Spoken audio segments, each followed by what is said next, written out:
So we're now ready to calculate the plan for the first time. Now we've got the beams on. So we can press F5 to do that, or we can click on this icon up here. Both of them will do exactly the same. And then we come up with this box and it tells us the progress of where we are calculation wise. So the good thing about Eclipse is it only recalculates the beams that have changed. So for the first time it will calculate all of them, but then if we just manipulate one beam at a time, it will only recalculate them. So we've not told it where to normalize, but this is an isocentric treatment, so our ICRU reference point, our normalization, is going to occur at the isocenter. So it's asking us if we want to do that, which we do. And then that's our first display of dose. So we can change the colours to whatever we want, and as I said, you probably have defaults within your department to do that.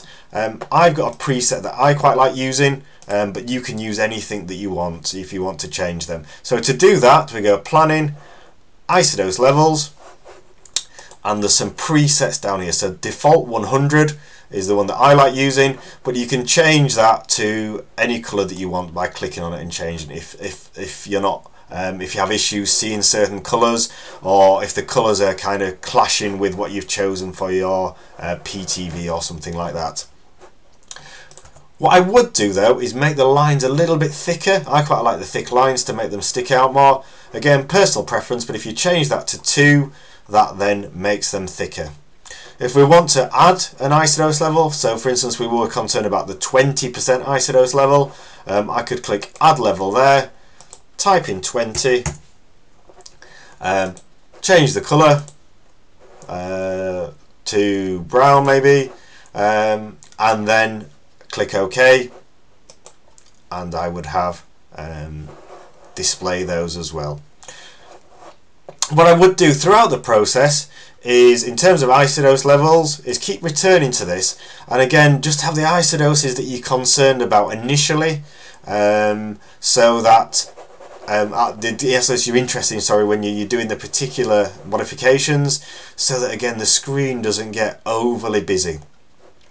I've just noticed that I've created 2 brown the same colour, which isn't great, so let's just change that colour to something that we've not. Have we got a light green? No, we've not got a light green, so let's use that. There we go. So if we remember what isodoses are, so these are points that join, the lines that join the points of equal dose. So if we look at this image here, we've got everything ranging from 20% to 107. So everything inside the isodose is receiving more than that dose, everything on the line is receiving the dose, and everything outside is less. So just as an example, if we zoom in here around the PTV,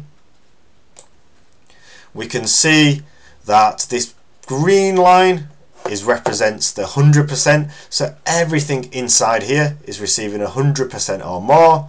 Everything outside of it and this edge here in these lower isodoses is receiving less dose.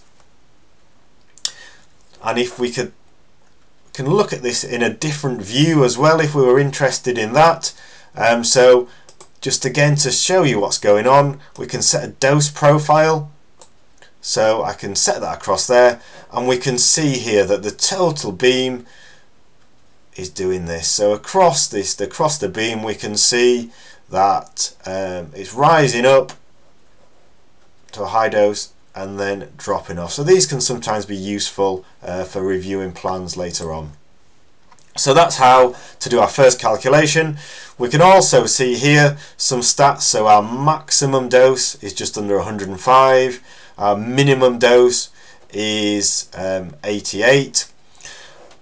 One thing I would say about these numbers here is to use them with caution. So remember, that's the actual point dose. So although the maximum is 105, that could be a tiny point of no relevance. So we're concerned about volumes as well when we're looking at these doses. So always bear that in mind rather than just the actual physical point dose.